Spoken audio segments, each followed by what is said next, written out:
하나님 말씀 사도행전 19장입니다. 사도행전 19장 1절로 7절에 있는 말씀 저와 여러분이 교독하고 마지막은 같이 읽겠습니다.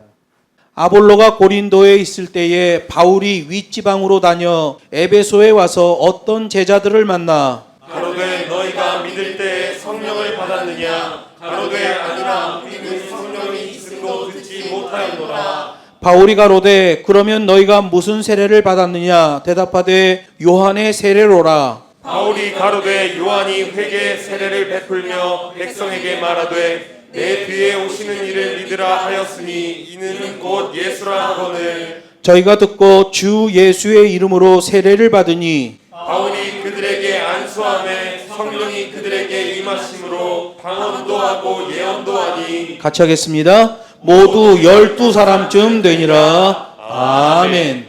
본문 말씀을 가지고 성령 충만과 그 열매들이라는 제목으로 하나님 말씀을 증거하겠습니다. 성경은 죄인을 의인 되게 하는 프로세싱의 책이에요. 계명을 실천하는 프로세싱, 열매를 맺게 하는 프로세싱, 즉 과정의 책이에요. 신앙에는 두 단계가 있습니다. 말씀을 깨닫는 단계가 있고 그 아는 말씀을 행동으로 실천에 옮기는 단계가 있어요. 첫 번째 단계에서 두 번째 단계로 넘어가면 유효성과 정당성이 나와지게 됩니다. 말씀을 깨닫는 거는 안 돼요. 실천해야 돼요. 그래야 유효성, 정당성이 나오는 거예요. 우리가 받는 세례도 두 단계가 있다고 말합니다. 물 세례를 받은 자는 성령 세례까지 같이 받아야 돼요. 오늘 본문에 성령 세례의 역사가 나오죠. 유효성과 정당성이에요. 하나님의 나라 천국도 두 단계가 있어요. 천국을 아는 사람이 있고 천국에 들어가는 사람이 있는 거예요. 유효성과 정당성이죠.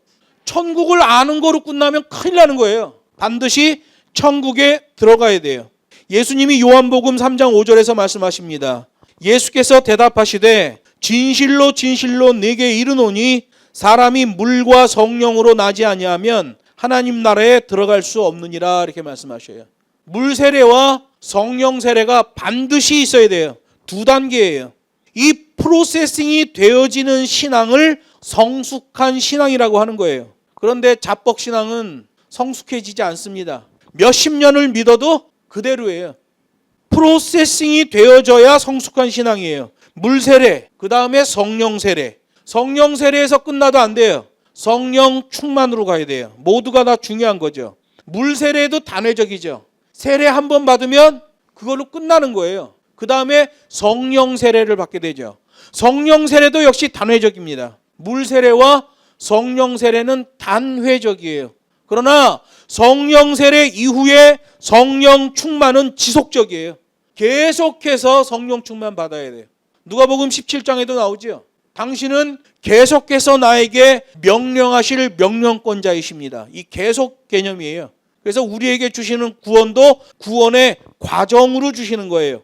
성령 충만할 때의 자세는 갈라디아서 5장 22절에 나와요. 오직 성령의 열매는 사랑과 희락과 화평과 오래 참음과 자비와 양성과 충성과 온유와 절제다. 이렇게 말씀하셔요.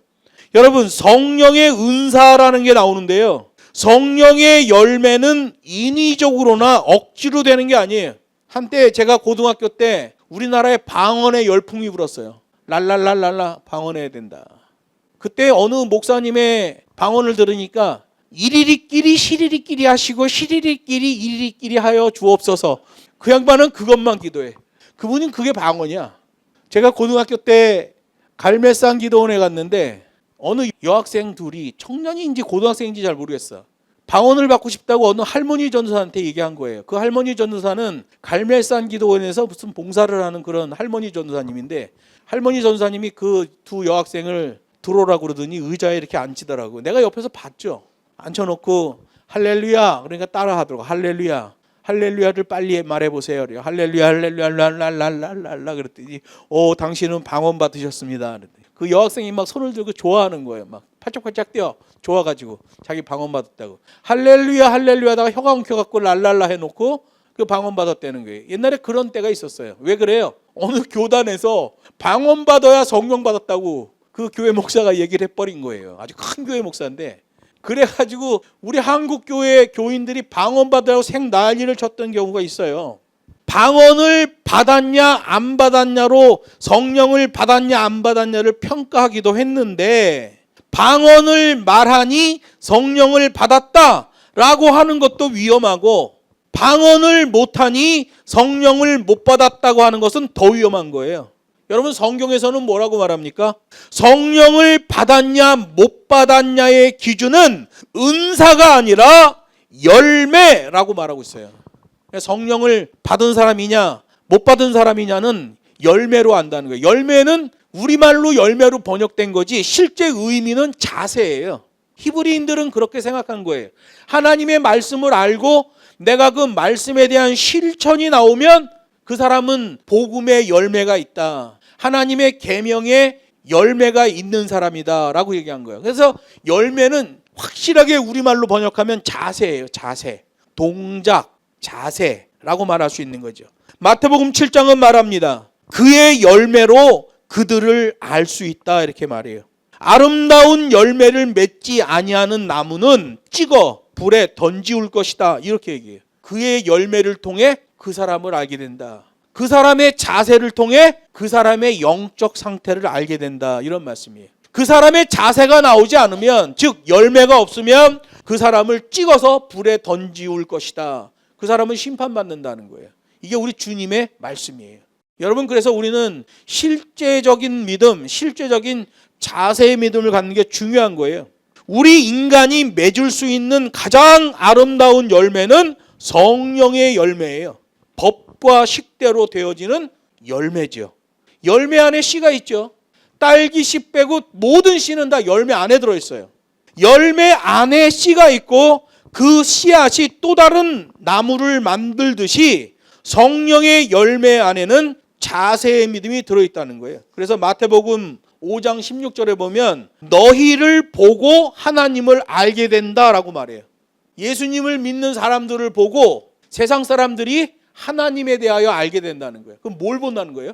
그의 자세를 본다는 거죠. 그의 동작을 보고 저 사람에게 하나님이 있구나, 하나님이 존재하는구나 라는 것을 사람들이 알게 된다는 거예요. 오늘 사도행전 19장 본문을 보면 사도 바울이 에베소 지방을 다닐 때 거기서 세례를 받은 예수 믿는 사람들을 만나게 된 거예요. 그런데 그들은 예수를 믿고 있긴 하지만은 요한의 세례 요한의 세례를 받은 사람들이에요. 예수님을 믿기는 하는데 성령 하나님에 대하여는 알지 못하고 있다는 거죠. 요한의 물 세례만 알 뿐이고 예수님이 약속하신 성령의 세례에 대해서는 몰랐어요.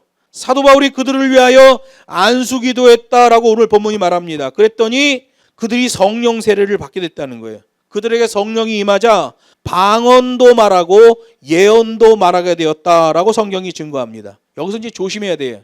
여기서 방언이라는 것은 랄랄랄랄 하는 게 아니에요. 여기서의 방언이라는 건 그 당시에 통용되는 말 중에 하나였다는 거예요. 제가 옛날에 방언을 받은 적이 있는데 방언을 받고 나서 갑자기 영어 점수가 쫙 올라가더라고요. 제가 방언을 받고 나서 그 옆에 있던 어느 강도사님이 그러더라고요. 야, 너는 미국 남부지방 사투리를 하는 것 같대요. 그래서 그런지 영어 실력이 쫙 올라가더라고요. 여러분, 성경에서 말하는 방언도 랄랄랄라 하는 방언이 아니에요. 이리리끼리 시리리끼리 이런 게 아니라니까. 그 지역의 어느 지역 말을 하는 거예요. 성경이 그걸 말합니다. 방언과 예언을 하게 됐다는 거예요. 은사는 각각이지만 열매는 동일한 거예요. 성령의 은사가 있는 자, 성령을 받은 자는 반드시 그 열매, 그 자세가 나와줘야 돼요. 갈라디아서 5장에 있는 그 말씀이죠. 사랑과 희락과 화평과 오래 참음과 자비와 양성과 충성과 온유와 절제, 이 같은 것을 금지할 법이 없다라고 말해요. 이런 자세가 나오는 자들은 어떤 세상의 권세도 그를 금지할 수 없다 이렇게 말하는 거예요. 그래서 성령의 열매를 보면 단일 열매 구원이에요. 성령의 열매는 단일합니다. 구원이라는 열매고요. 그 구원의 백성에게서는 자세의 믿음이 열매로 나와진다는 거예요. 성령의 열매는 하나예요. 구원. 성령의 열매는 하나지만 그 자세는 9가지로 나오게 된다. 근데 우리 성경에는 그냥 9가지 열매 이래 나가지고 성령의 열매가 9가지인 줄 알아요. 성령의 열매는 하나예요. 구원. 그리고 그 자세가 9가지가 나오는 거죠. 첫 번째는 사랑이에요. 세속주의적 사랑, 인본주의적 사랑과 구별하기 위해서 용어를 재정리할게요. 우리는 아가페라고 할게요. 사랑을 아가페로 하겠습니다. 이 아가페의 열매는 하나님을 사랑하고 이웃을 내 몸과 같이 사랑하는 자세로 나와지는 거예요. 이 자세가 흐름이 되면 성경에서는 열매다라고 얘기하는 거예요. 자세가 흐름이 되면 열매로 판단해 주신다는 거죠. 미운 사람, 기분 나쁜 사람이 없어야 돼요. 이게 쉽지는 않지만 아가페 열매가 나오면 왕보다 귀한 권세자가 되는 거예요. 옛날에 어느 목사님이 설교했어요. 세상에 미워하는 사람이 없는 사람이 어디 있겠냐. 그러면서 미워하는 사람이 없는 사람 있으면 손 들어보세요. 그랬더니 어느 할아버지가 손을 번쩍 든 거예요. 그래서 목사님이 충격을 받았어요. 왜? 모든 사람은 미워하는 대상자가 있잖아요. 세상에 미워하는 사람이 없는 사람이 어디 있냐 말이야. 손 들라고 그랬더니 할아버지가 손 들었어. 그러면 설교자는 난감해지는 거예요. 손을 아무도 안 들어야 되는데 할아버지가 손을 번쩍 들은 거예요. 그래서 목사님 물어봤어요. 정말 미워하는 사람이 없습니까? 그랬더니 그 할아버지가 미워하는 사람이 있었는데 얼마 전에 죽었어 그러더라고. 여러분, 대부분의 사람들은 미워하는 사람이 있어요. 그런데 그게 되면, 미워하는 사람이 없어지면 왕보다 귀한 권세를 가진 자가 되는 거예요. 하나님이 아가페라는 도구를 사용하셔서 우리를 구원하셨잖아요. 그래서 하나님을 잘 믿는 자는 그 아가페로 사용된 도구, 그 도구의 열매가 우리 삶에 나와지는 거예요. 그래서 아가페 한 동작이 돼버리는 거죠. 요한일서 4장에서 말해요. 사랑하는 자들아, 우리가 서로 사랑하자. 사랑은 하나님께 속한 것이니 사랑하는 자마다 하나님께로서 나서 하나님을 알고 사랑하지 아니하는 자는 하나님을 알지 못하나니 이는 하나님은 사랑이심이라. 이렇게 말해요. 고린도전서 13장은 사랑에 대하여 가장 잘 증거하고 있는 장이죠. 고린도전서 13장 1절로 3절 이래요.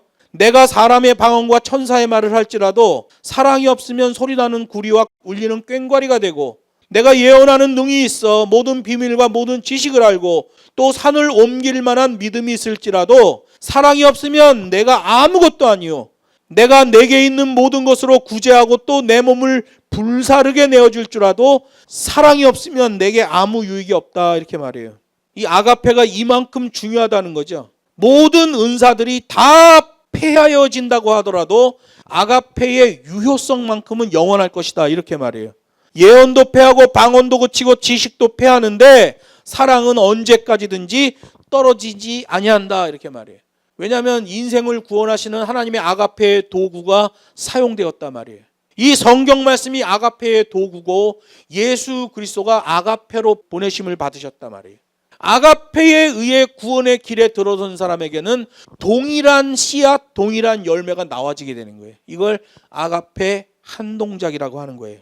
또한 모든 믿는 자들에게는 믿음, 소망, 사랑이 항상 있어야 할 것인데 그 중에 제일은 사랑이다라고 말해요. 그러므로 성령 세례를 받고 성령 충만한 자에게서는 반드시 이 아가페의 자세가 나오는 거예요. 하나님을 사랑하고 이웃을 내 몸과 같이 사랑하는 거예요. 하나님의 계명에 대하여 통일성과 일치성을 나타내는 아가페 한 동작의 믿음, 자세의 믿음이 나와지는 것. 이건 성령의 제 첫 번째 열매, 자세가 나오는 거예요. 아가페가 되냐 안 되냐. 그래서 예수님도 말하잖아요. 모든 선지자들과 모든 믿는 자들에게 단 하나의 기준을 준다면 하나님을 사랑하고, 둘째는 또 그와 같으니 내 이웃을 내 몸과 같이 사랑하라. 이게 모든 선지자들과 믿는 자들의 계명이 되는 거예요. 두 번째는 희락이라고 그러죠. 희락은 기쁨과 즐거움이 오래오래 지속되는 흐름 상태를 말하는 거예요. 어느 한순간 기쁜 거는 희락이라고 하지 않아요. 그건 쾌락이라고 하는 거예요.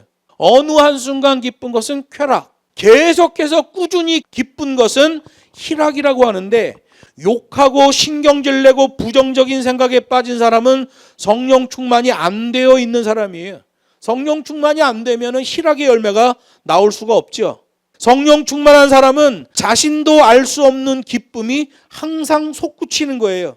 매사에 긍정적인 의의 방향성이 나와져요.